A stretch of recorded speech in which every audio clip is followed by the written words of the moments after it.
So hey guys, welcome back to my new blog. তো সকলকে প্রথমেই জানি শুভ বিজয়া। সকলের পুজো কেমন কাটলো অবশ্যই জানিও কমেন্ট করে। আর কে কোথা থেকে আমার এই ব্লগটা দেখছো অবশ্যই সেটাও কিন্তু জানাতে ভুলো না।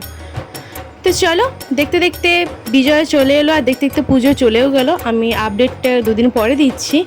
তো পুজো তো বেশ কেটেছে সকলেরই, আমার তো বেশই কেটেছে, কিন্তু মা আসবে আসবে এই অপেক্ষাটা সত্যি খুব ভালো লাগে। কিন্তু মা এসে গেলে এই যে চলে যাবে, মানে 5টা দিন যে কিভাবে কেটে গেল সত্যিই বলছি, মানে বুঝতেই পারছি না।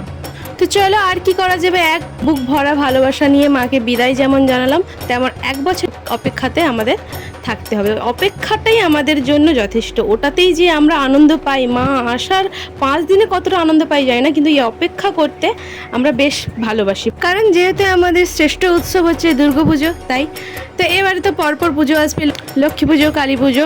তো জানো তো বন্ধুরা, আমার পুজোটা বেশ কেটেছে, কারণ হচ্ছে আমি প্রত্যেক দিনই বেরিয়েছি। আর আমার শুধু হলদিয়া নয়, আমি কলকাতাতেও দেখে এসেছি, প্লাস কাঁথিতেও। যারা যারা আমার ব্লগ দেখেছো তারা হয়তো অবশ্যই জেনে গেছো এতক্ষণে।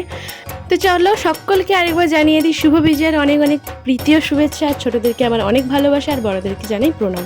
আর সত্যি বলছি, বিজয় দশমী যদি বৃহস্পতিবার না পড়তো না, তাহলে হয়তো আমার বাড়ির পাশে যে প্যান্ডেলগুলো হয়েছে ওটা হয়তো আমার দেখা হতো না।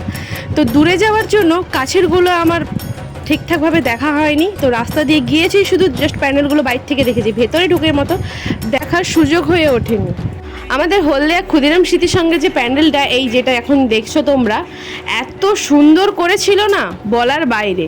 তো ওটা যদি আমি না দেখতাম, সত্যি আমার 1 বছর আফসোস রয়ে যেত যে ওটা আমি দেখলাম না। ওর থিম হয়েছিল চায়না হতে উমা, সত্যিই খুব সুন্দর করেছিল, তোমরা হয়তো অনেকেই জানো।